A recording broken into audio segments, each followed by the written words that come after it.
baked members of our marketing team going on some kind of vision quest around California looking for a special name.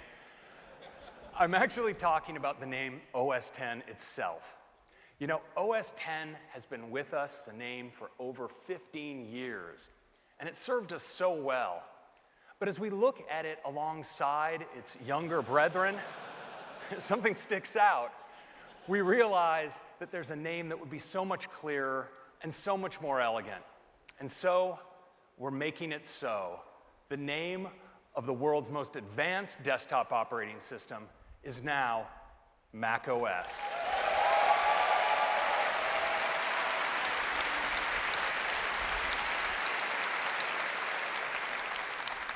Now, of course, each version of macOS does have a special name after a place that's especially important to us here in California.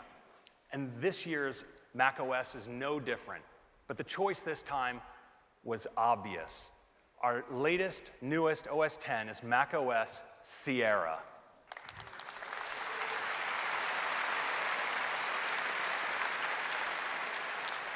Now, Sierra is a fantastic new release with a big focus on continuity, the iCloud, and the fundamentals of the Mac experience.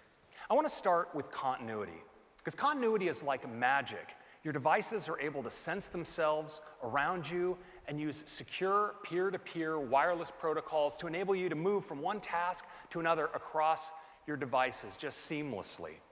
Well, we wanted to take on this year one task that we all do many times a day, every time we start using our Macs. And that feature is called Auto Unlock. So, today, when you first approach your Mac to use it, the experience is something like this. You open it up, and you're confronted with a password field. And then you type, and then maybe mistype, and then retype your password, and then you're in and using your Mac. But you know, for many of us, we already have a device securely authenticated to our wrists that already knows who we are and could tell our Mac. And so then, when we opened our Mac, it could be a little bit more like this. And we're in. It's that simple.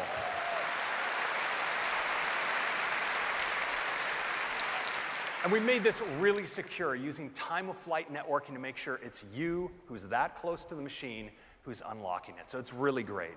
Now, the next continuity feature in macOS Sierra is Universal Clipboard. Now, wow, gasp. But I know copy and paste is so fundamental to the way that we use our Macs for so many years now. But what if when you were on even your iPhone and you found some text and you just went to copy it, that when you then went to your Mac, well, you could just paste it right in. And now you can. With images, video, everything, it's completely automatic. Now I'd like to move on to iCloud, and specifically iCloud Drive. Now, today with iCloud Drive, you can put documents into your iCloud Drive that you explicitly want to make available to you across your other systems, as well as your iOS devices. And customers have done quite a bit of this. There are actually 10 billion customer documents in iCloud Drive today. But we want to take this a step further. We want all of your documents and your desktop accessible to you everywhere, so that when you're on one Mac, maybe you're putting things in your normal documents folder. Well, of course, those should be available to you on your other Macs. But you know, for 30 years now, we've all learned to do the work, the things that we're working on right now. Well, where do we put those? So often it's on our desktop. So let's make our desktop available on our other Macs as well, and have those files be available to us on the go on our iPhones. Now you can.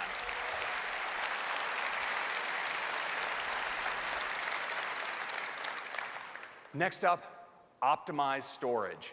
You know, we love using our Macs, and we fill them with so much stuff, but you can end up with a situation like this. And, you know, what do you do about it? Well, it turns out we're going to give you a solution, and it works in two ways. First, it helps you make room for the files, your new files, by keeping your older ones up in the cloud. So whether it's your full resolution photos when your others are in iCloud Drive, or movies that you've already watched in iTunes, or even those old mail attachments, we can clear off that space locally and make those things available to you on demand. But we also want to make it easy for you to get rid of files you'll never use again, automatically. Things like your Safari web cache and maybe the trash that you keep forgetting to empty and redundant data that's stored by mail. Well, we can get rid of all of that as well. And we provide a really simple user interface to help you do it. Now, as a test, we took a system that was nearly full. It had about, let's say, 20 gigs free, and we put it through the paces. Now, it had a lot of photos and a lot of documents. It had movies that were already watched, mail with lots of attachment, apps, system files, and so forth. And we turned on all the switches for optimized storage, and we went from 20 gigs free to 150 gigs free. So we think this is going to make a big difference for all of you. Next, Apple Pay. So we all love using Apple Pay in stores to pay with our phones and our Apple Watch at the cash register, and to shop inside apps on our iOS devices. So of course, we wanted to bring this experience to the Mac. We thought long and hard about exactly the right way to do it, and I think we've nailed it.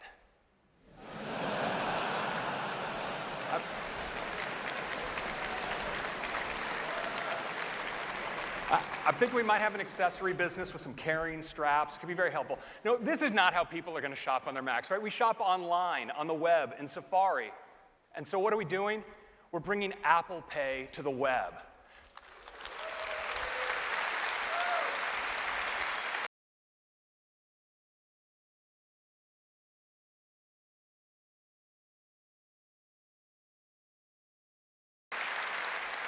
So now, when you're shopping online, you'll have a Pay with Apple Pay button available to you.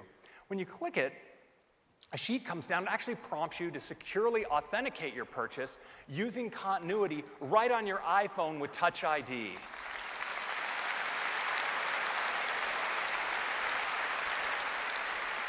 And of course, this works with your Apple Watch as well, so you can authenticate with just a tap on your wrist.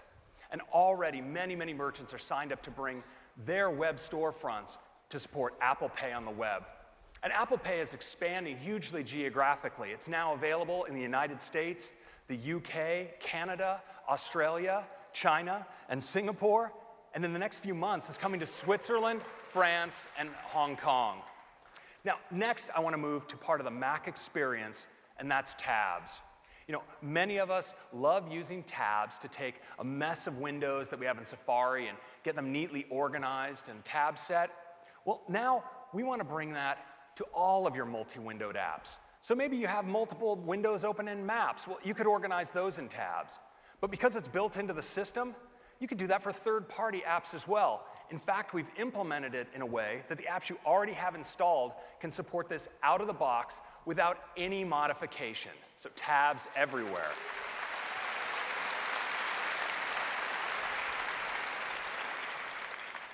So next, picture-in-picture. We love watching video on the web, but sometimes we like to keep track of a video while we're doing other work. Well, now you can. You can push the picture-in-picture button. Your video goes into a nice little pip. You can move it around the screen, and it works great in full screen as well.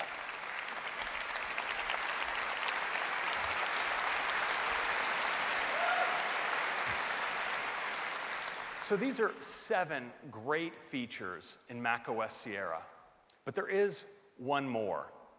And this year, I'd like to take the unusual step of letting this feature introduce itself. Hi, it's me. It sure is great to be on the Mac. How about a demo? That's right. Siri is coming to the Mac. And it looks like Siri would like to give a demo, so let's get to it. So we have macOS Sierra right here. And the first thing you'll notice is right here on the dock, we have access to Siri. So I can ask Siri a question. Let's say, how do you like being on a Mac? Pretty awesome. Lots of space, aluminum unibody walls, and no complaint about the lack of windows.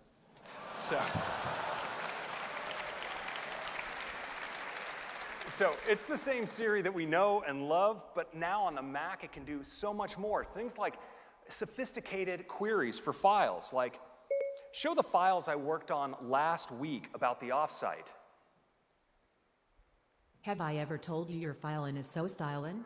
So we have my search results, but what's really incredible is I can refine that sophisticated query with a follow-on, like just the ones Ken sent me that I tagged with draft. For your filing pleasure.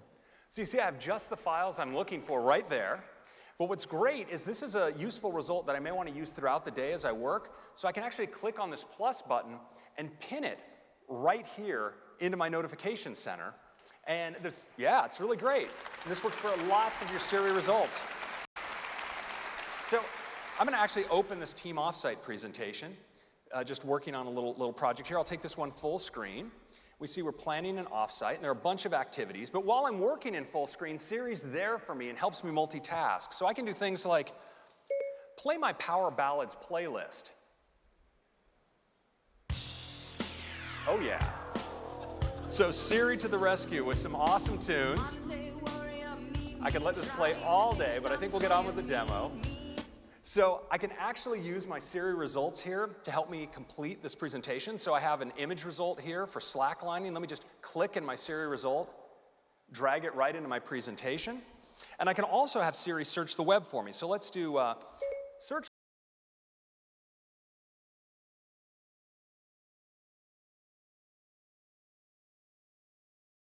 the web for pictures of falconry. Here are some images of falconry I found on the web. Okay, that looks like some good fun. So I can actually take the results right out of Siri and drag them into my document. It's pretty epic.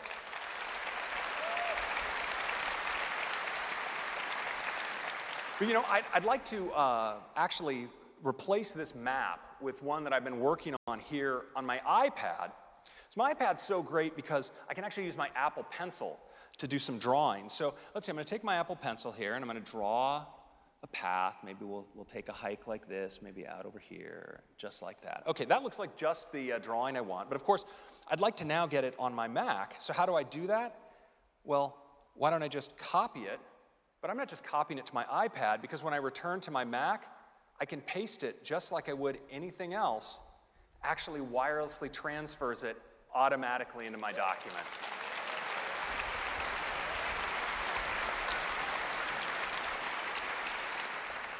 So now that I look at this trip, I realize that it's a horrible idea. So I can actually use Siri to message my friend, tell Ken, maybe we should just see a movie. Here's your message. Ready to send it? You bet. It's sent. So I can use Siri, of course, to do messaging at any time, and it can also help me find that movie. What new movies are playing this Friday? I found 8 movies playing on Friday. All right, so Siri's given me some results, and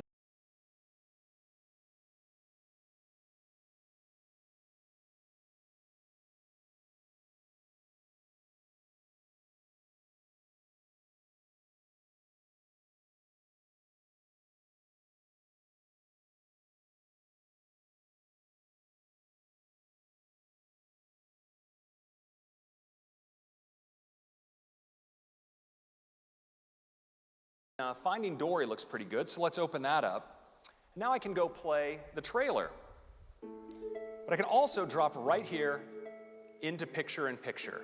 And you see in picture-in-picture, I can actually resize if I want. I can reposition the pip window to any corner. And, of course, it works great in full screen, right on top of my other content.